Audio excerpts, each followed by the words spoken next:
Hi friends, இன்றைக்கி நான் செய்ய போகிறது தட்டை.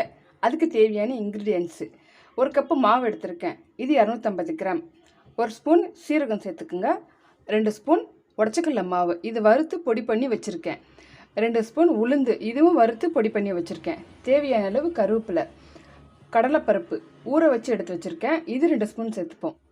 இது காஞ்ச மிளகா பேஸ்ட்டு, 6 காஞ்ச மிளகா சுடுதண்ணில் போட்டு ஊற வச்சு பேஸ்ட்டாக அரைச்சி வச்சுருக்கேன். அதோட 6 பல்லு பூண்டையும் சேர்த்து அரைச்சி வச்சுருக்கேன். தேவையான அளவு உப்பு, பெருங்காயம் 1/2 ஸ்பூனு, பட்டர் எடுத்திருக்கேன், 25 கிராம் பட்டர், பொரிக்கிறதுக்கு தேவையான அளவு எண்ணெய். இந்த பொருள் எல்லாத்தையும் எடுத்து நம்ம ஒரு பவுலில் போட்டு சப்பாத்தி மாவு பதத்துக்கு பிசைஞ்சு வச்சுப்போம். இப்போ ஒரு அகலமான ஒரு கிண்ணம் ஒன்று எடுத்துப்போம். நான் எடுத்து வச்சுருக்க மாவை இதில் போட்டுக்கிறேன். 2 ஸ்பூன் உடச்சக்கடலை மாவு,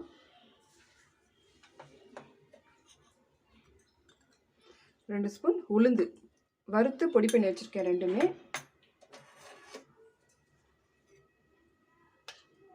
கடலைப்பருப்பு தண்ணி இருத்துட்டு 2 ஸ்பூன் சேர்த்துக்குங்க, கருவேப்பிலை, சீரகம்,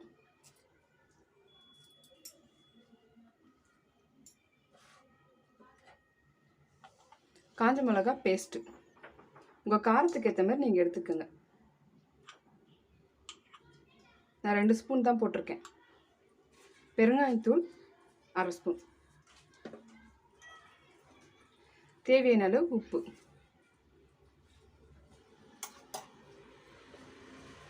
பட்டர்,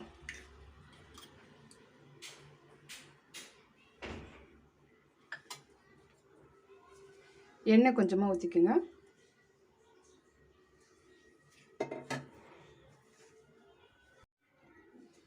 இப்போ இது எல்லாத்தையும் நம்ம நல்லா பிசைஞ்சுப்போம்.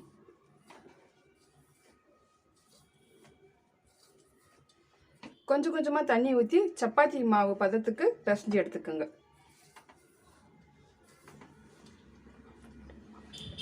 மாவு நல்லா பிசைஞ்சாச்சுங்க. இந்த பாருங்க, இந்த மாதிரி இருக்கணும். இப்போ நம்ம தட்டை ரெடி பண்ணலாம். ஒரு கவர் ஒன்று எடுத்துக்கோங்க. அது மேலே எண்ணெய் ஊற்றிக்கோங்க. வாழையில இருந்தால் கூட எடுத்துக்கோங்க. எனக்கு இங்கே வாழையில கிடைக்கல, அதனால் நான் ஒரு கவர் ஒன்று எடுத்துக்கிறேன். இப்போ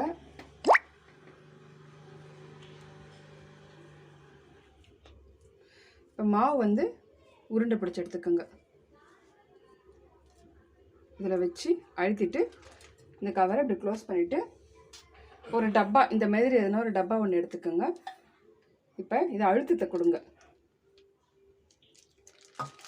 இப்படி ஓப்பன் பண்ணிவிட்டு எடுத்திங்கன்னா இது வந்துடும். இப்போ நம்ம இது எண்ணெயில் போட்டு பொரிச்சிருவோம். இப்போ அடுப்பை பற்ற வச்சு ஒரு கடாயை வச்சுக்கோங்க. நம்ம தேவையான அளவு எண்ணெய் ஊற்றிப்போம். பொரிக்கிறதுக்கு தேவையான அளவு எண்ணெய் ஊற்றிப்போம். எண்ணெய் நல்லா காஞ்சிடுச்சு. இப்போ நம்ம தட்டை ரெடி பண்ணலாம், அது இதில் போட்டுப்போம். இப்போ நான் இன்னொன்று செஞ்சு வச்சுருக்கேன், அது இதில் போட்டுப்போம்.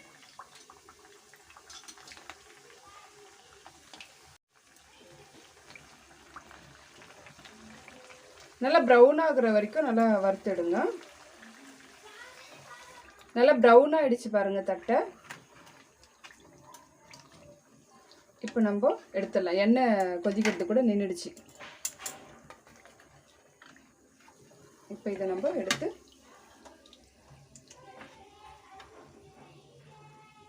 ஒரு தட்டில் ட்ரான்ஸ்ஃபர் பண்ணிவிடுவோம். இப்போ இதே மாதிரி நம்ம எல்லா மாவையும் போட்டு எடுத்துப்போம். தட்டை இப்போ ரெடி ஆயிடுச்சு. நான் அளவு சொல்லியிருந்தேன் பாருங்கள், அந்த அளவில் பிசைஞ்சு மாவெல்லாம் 20 தட்டை வந்தது. எனக்கு நல்லா கிறிஸ்பியாக வந்திருக்கு பாருங்கள். சாப்பிட்றதுக்கு ரொம்ப டேஸ்ட்டாக இருக்கும். நீங்கள் இதை செஞ்சு பாருங்கள். இந்த வீடியோ உங்களுக்கு பிடிச்சிருந்தா என்னோட சேனலுக்கு சப்ஸ்கிரைப் பண்ணுங்கள், லைக் பண்ணுங்கள், ஷேர் பண்ணுங்கள், மறக்காமல் பெல் ஐக்கானை கிளிக் பண்ணுங்கள்.